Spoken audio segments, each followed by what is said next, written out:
Bismillahirrahmanirrahim. Assalamualaikum warahmatullahi wabarakatuh. Rabbi sholli sadri wa yassir amri wahlul 'uqdatam min lisani yafqahu qawli. Selamat pagi sahabat fitness mania dimanapun berada. Jumpa lagi dengan saya Ervan di channel Mas Revan. Hari ini hari Minggu teman-teman. Mungkin ada teman-teman yang sedang persiapan berlibur, persiapan berangkat menikmati ke tempat wisata ataupun berkunjung ke rumah keluarga. Saya doakan selalu sehat, semoga lancar perjalanannya dan selalu dalam lindungan Allah. Amin amin ya rabbal alamin. Teman-teman, pagi ini marilah kita sharing sejenak, kita berbagi sejenak dan membahas beberapa pertanyaan, 2 pertanyaan kali ini teman-teman. Sebelumnya saya juga banyak mengucapkan terima kasih kepada para sahabat, para teman yang belum saya kenal ataupun yang sudah kenal dan sudah selalu setia mendukung channel saya, memberikan komentar. Alhamdulillah saya tidak bisa membalasnya, saya hanya membalas dengan doa kebaikan untuk teman-teman semua. Apapun teman-teman yang doakan, apapun yang teman-teman harapkan, cita-citakan, semoga satu persatu dikabulkan oleh Allah Subhanahu wa taala. Amin amin ya rabbal alamin. Hari ini seperti biasa Minggu teman-teman, saya biasanya selesai leg pasti rest, jadi istirahat atau family time hari ini waktu bersama keluarga. Dan kemarin itu saya latihan kaki bersama fitness pemula ya. Jadi Mas Faruk, namanya Mas Faruk. Jadi Mas Faruk ini hampir 1 bulan sudah mulai latihan sama saya dan alhamdulillah memasuki minggu kedua sudah kuat latihan leg bersama saya teman-teman, walaupun dengan intensitas yang berbeda dengan saya ya. Kemudian yang minggu pertama sudah mencoba latihan kaki tetapi tidak kuat, hanya gerakan body squat dengan 15 repetisi dan 3 set, tetapi sudah tidak kuat, mual-mual, pusing. Nah itu memang sudah reaksi yang wajar ya, normal itu. Jadi sama saya tak sarankan istirahat dulu, minggu depan next kita sudah latihan leg lagi dan harus dipaksa. Dan alhamdulillah sudah mampu menjalani sampai 4 variasi kemarin teman, luar biasa. Nah itu jadi merupakan suatu perjalanan, merupakan suatu proses yang tidak mudah teman-teman. Makanya kenapa menurut saya nih fitness ini benar-benar olahraga yang sangat menguntungkan lah bagi saya terutama, dan juga bagi klien-klien ataupun buat teman-teman yang baru memulai teman-teman. Nah, makanya jangan pernah ragu. Nah kaitannya juga hari ini saya akan membahas atau membalas sebuah pertanyaan. Nah, ini dari Mas Kakaroto.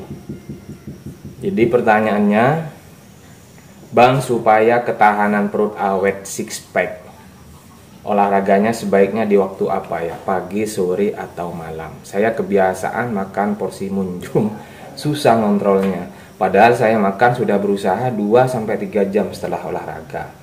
Tapi kalau sudah keisi makan terasa mau buncit lagi perut bagian ke bawah. Nah ini Mas Kakaroto, salam kenal ya.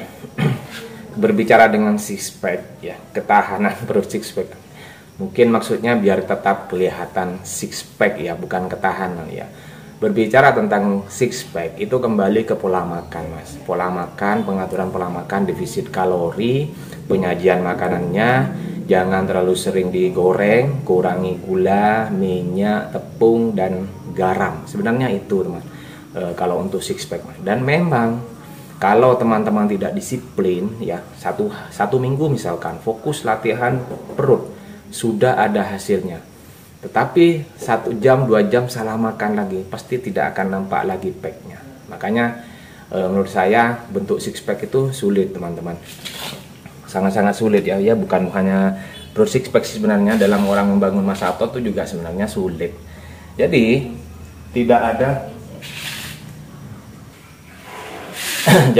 ada kaitannya dengan latihan apa atau tentang waktu yang bagus, tidak ada. Kalau misalkan Anda itu sudah latihan sore, fokus latihan sore, ya sudah konsisten kan latihan sore, kemudian pola makannya diatur Mas. Jadi perbanyak dari makanan yang rendah kalori tapi high protein, ya tinggi protein. Dan juga penyajiannya jangan terlalu sering digoreng. Nah, seperti itu. Jadi tidak ada namanya latihan ketahanan perut six pack. Memang yang sulit adalah menjaga, Mas, maintain. Itu sangat sulit menjaga. Kalau menurut saya sih, ketika baru memulai, ketika kita akan hendak latihan, ya mungkin kita bisa mampu menghadapi tantangannya. Tetapi kalau sudah maintain, sepertinya apa ya? Kurang ada rasa motivasi, kurang gairah, kurang passionnya. Saya sudah six pack, ya sudah saya makan ngawur aja. Nah, itu sudah mempengaruhi, Mas. Makanya kembali ke diri sendiri, yaitu tentang kedisiplinan.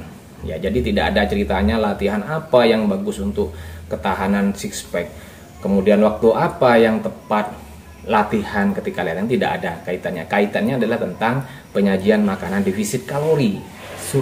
Beda dengan apa namanya, apalagi sampean porsi munjung itu biasanya bulking kan. Nah, seperti itu. Kemudian juga kalau latihannya sering perbanyak latihan gerakan compound ya, dan jangan pernah lupa melewatkan latihan kaki, Mas.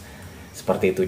Dicoba dalam 1 bulan 2 bulan ke depan, apalagi ini sudah menjelang bulan puasa. Nah, ini sangat waktu yang tepat untuk cutting ataupun juga untuk menampilkan packnya, itu six packnya ya. Begitu Mas Kakaroto. Mudah-mudahan bisa menjawab ya.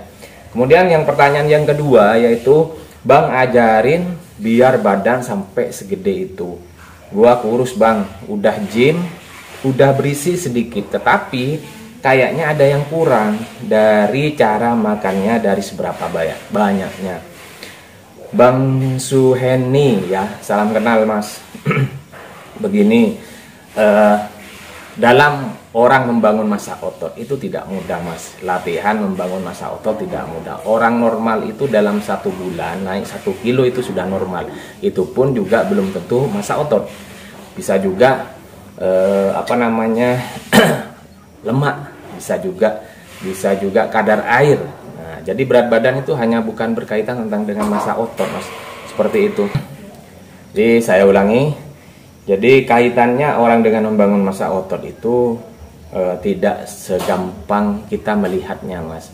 Makanya orang tuh hanya senang melihat hasil, tidak memikirkan atau tidak mau bahkan menjalani prosesnya, Mas. Jadi kalau misalkan sampai ini sudah latihan, kemudian sudah berisi sedikitnya itu gimana, Mas? Sedikitnya itu gimana? Ya, harus kita mempunyai perasaan bangga, Mas. Kita harus menghargai usaha jeripayah kita. Ini loh, kita sudah sampai titik ini loh. Ini loh, kita sudah mampu meluangkan waktu. Ini loh, kita sudah konsisten. Nah, kalau misalkan si abang ini melihat ke atas, melihat saya misalkan, oh Bang Irfan sudah seperti itu badannya, memang ada rasa memang ada rasa motivasi lebih. Tetapi kita harus kembalikan pada diri sendiri. Orang yang sampai ke titik sini saya 2011 sampai sekarang, Mas. Jadi waktu yang tidak sebentar.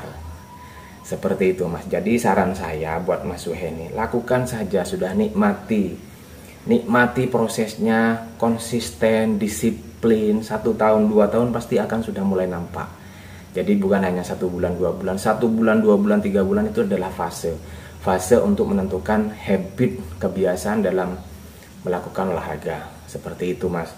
Jadi jangan merasa kok saya kurang, jangan, Mas. Itu ada yang namanya body dysmorphia.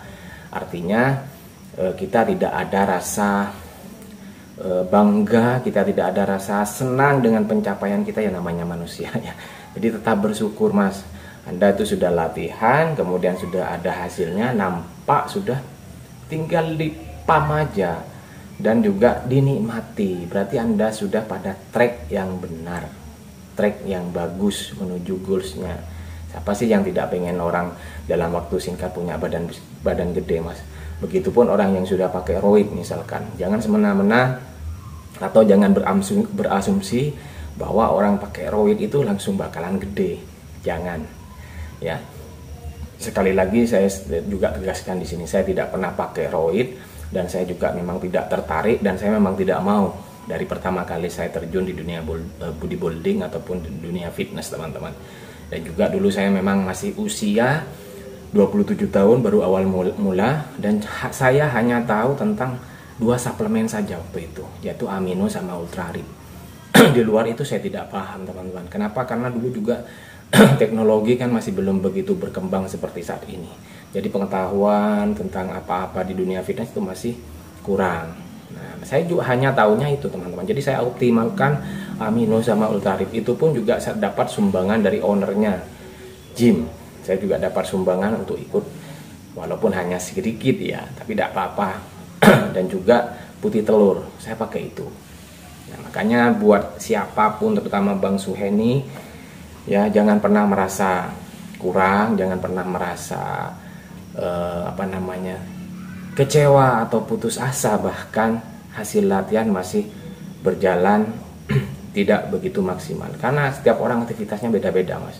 Apalagi kita bukan hanya tujuannya untuk menjadi seorang atlet. Nah ini beda aja dulu sudah gitu ya mas ya. Ini sudah pertanyaan 2 jawaban yang sudah saya jawab. Mudah-mudahan bisa memberikan bermanfaat. Ini pisang, pasti pisang, ini pisang Ambon, ini sudah mulai menguning teman-teman. Ini saya belinya 2 hari yang lalu, besok saya beli lagi. Begitu teman-teman, mudah-mudahan bermanfaat. Tetap dukung channel saya dengan cara subscribe, like, comment, and share sebanyak-banyaknya. Saya akhiri. Assalamualaikum warahmatullahi wabarakatuh.